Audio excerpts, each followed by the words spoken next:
when the student finds that there is absolutely no way of being his true self. Absolutely no answer to this problem. No way out. Now, what does that mean? If I can't do the right thing by doing, and if I can't do the right thing by not doing, what does it mean? It means, of course, that I, who essayed to do all this, am a hallucination. There is no independent self to be produced.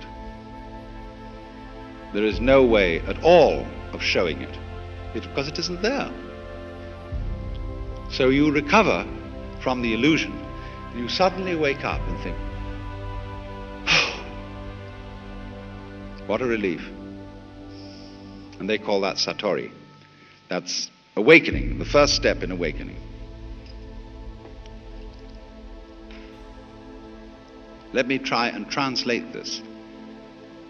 When this kind of experience happens, you discover that what you are is no longer this sort of isolated center of action and experience locked up in your skin. That by being, the teacher has asked you to produce that thing, to show it to him genuine and naked, and you couldn't find it. So it isn't there. And when you see clearly that it isn't there, you have a new sense of identity. And you realize that what you are is, as I said, the whole world of nature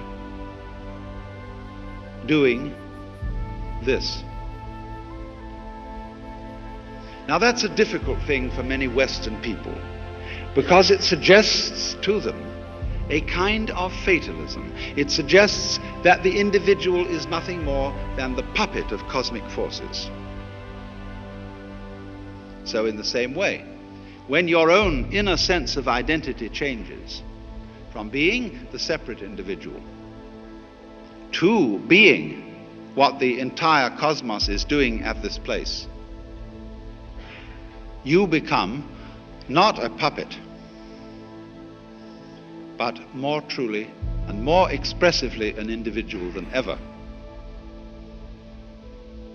This is the same paradox which the Christian knows in the form, whosoever would save his soul shall lose it.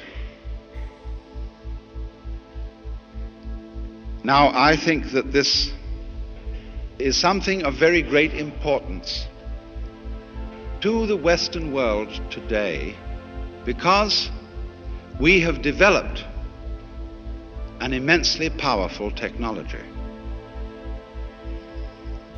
We have stronger means of changing the physical universe than has ever existed before. How are we going to use it? There is a Chinese proverb that if the wrong man uses the right means work in the wrong way. Let us assume that our technological knowledge is the right means. What kind of people are going to use this knowledge? Are they going to be people who hate nature and feel alienated from it? Or people who love the physical world and feel that the physical world is their own personal body? An extension, the whole physical universe, right out to the galaxies, is simply one's extended body. Now, at the moment, the general attitude of our technologists who are exploring space is represented in the term the conquest of space. And they are building enormous shell-like phallic objects to go into the sky. And this is downright ridiculous, because who is going to get anywhere in a rocket? You know, it takes a terrible long time even to get to the moon. And it's going to take longer than anybody can live to get outside the solar system, just to begin with. The proper way to study space is not with rockets, but with radio astronomy.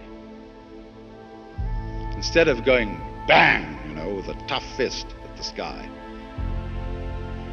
become more sensitive. Develop subtler senses. That's radio astronomy. And everything will come to you. Be more open. Be more receptive. And eventually you will develop an instrument that will examine a piece of rock on Mars with greater care than you could if you were holding it in your own hand.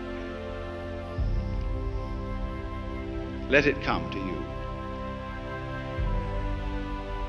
But you see, this whole attitude of using technology as a method of fighting the world will succeed only in destroying the world, as we are doing with absurd and uninformed and short-sighted methods of getting rid of insect pests, of forcing our fruit and tomatoes to grow, of stripping our hills of trees, and so on, thinking that all this is some kind of progress when actually it is turning everything into a junk heap. It is said, you know, that Americans who are in the forefront of technological progress are materialists. Nothing is further from the truth. American culture is dedicated to the hatred of material and to its transformation into junk. Look at Los Angeles. Does it look as if it was made by people who loved material? It's all made out of ticky-tacky, which is a combination of plaster of Paris, paper mache, and plastic glue, and comes in any flavor. The important lesson, in other words, is technology and its powers must be handled by true materialists.